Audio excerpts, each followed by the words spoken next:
automatically at her knees. "He didn't do it! He didn't do it! Berne's idea was a mistake." "Who then?"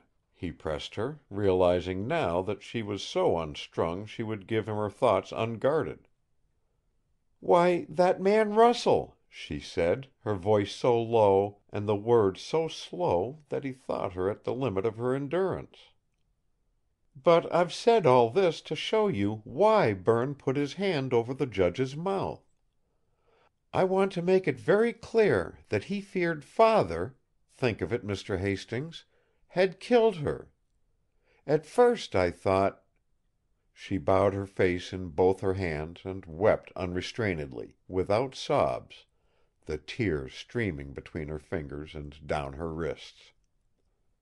The old man put one hand on her hair, and with the other brought forth his handkerchief, being bothered by the sudden mistiness of his spectacles. "A brave girl," he said, his own voice insecure. "What a woman!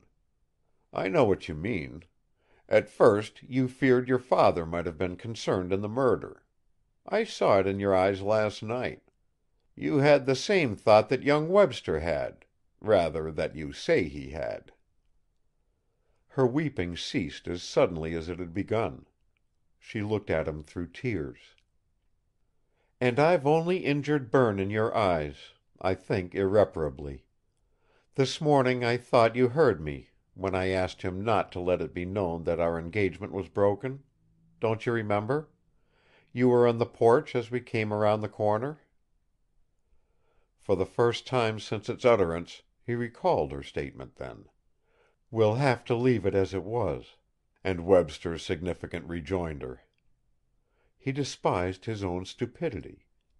Had he magnified Webster's desire to keep that promise into guilty knowledge of the crime itself?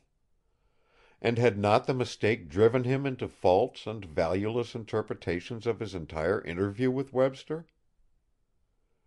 "He promised," Lucille pursued, "for the same reason I had in asking it, to prevent discovery of the fact that Father might have had a motive for wishing her dead.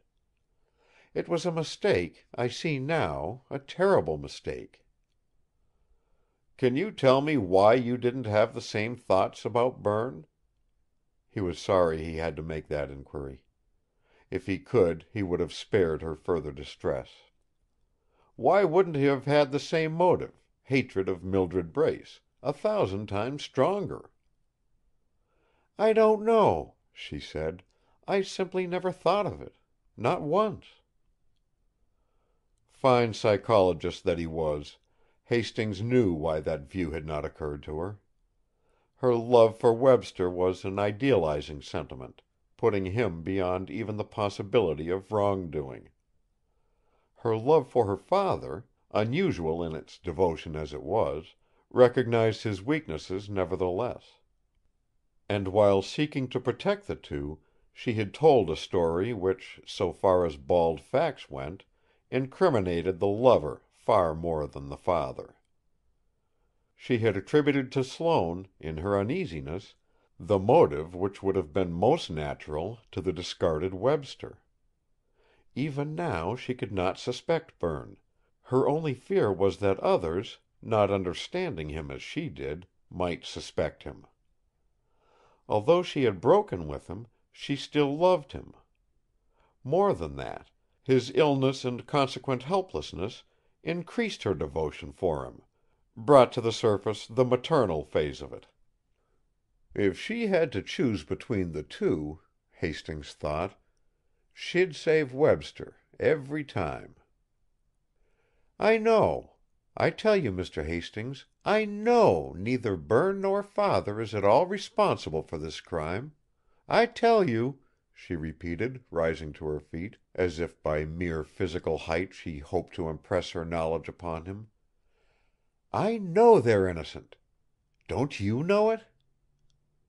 She stood looking down at him, her whole body tense, arms held close against her sides, the knuckles of her fingers white as ivory.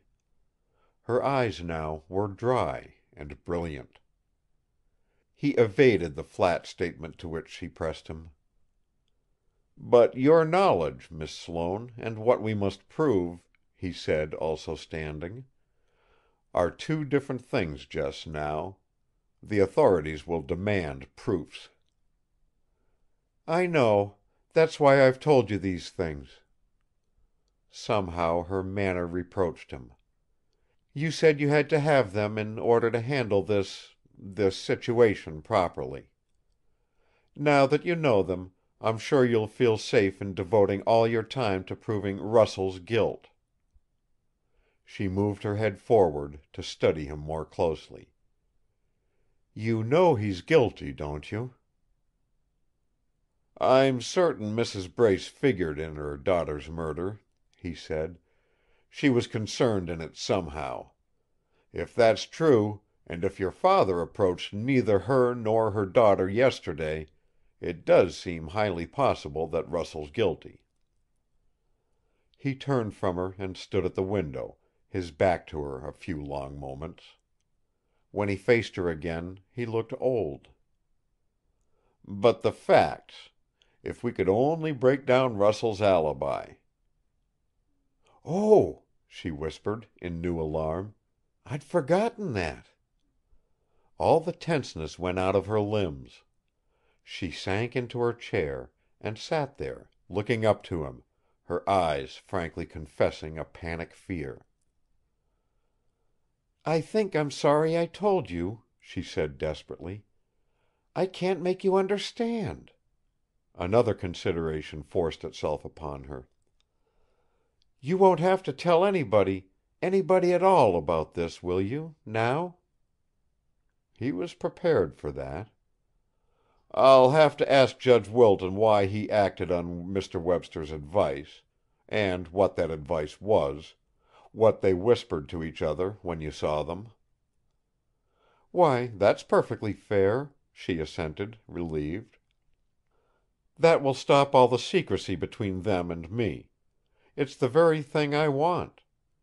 If that's assured, everything else will work itself out." Her faith surprised him. He had not realized how unqualified it was. "Did you ask the judge about it?" he inquired. "Yes, just before I came in here, after Berne's collapse. I felt so helpless. But he tried to persuade me my imagination had deceived me. He said they had had no such scene. You know how gruff and hard Judge Wilton can be at times. I shouldn't choose him for a confidant." "No, I reckon not. But we'll ask him now, if you don't mind." Willis, the butler, answered the bell, and gave information. Judge Wilton had left Sloanehurst half an hour ago and had gone to the Randalls. He had asked for Miss Sloane, but learning that she was engaged, had left his regrets, saying he would come in tomorrow, after the adjournment of court.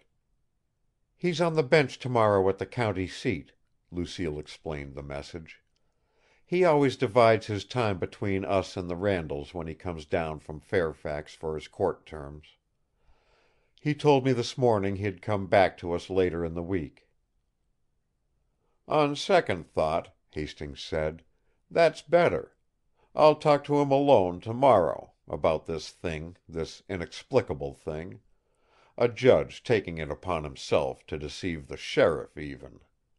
But," he softened his sternness of his tone, "he must have a reason, a better one than I can think of now." He smiled. "And I'll report to you when he's told me." "I'm glad it's tomorrow," she said wearily. I'm tired out." On his way back to Washington, the old man reflected: "Now she'll persuade Sloane to do the sensible thing, talk." Then, to bolster that hope, he added a stern truth: "He's got to. He can't gag himself with a pretended illness forever." At the same time, the girl he had left in the music room wept again, saying over and over to herself, in a despair of doubt: "Not that! Not that! I couldn't tell him that. I told him enough.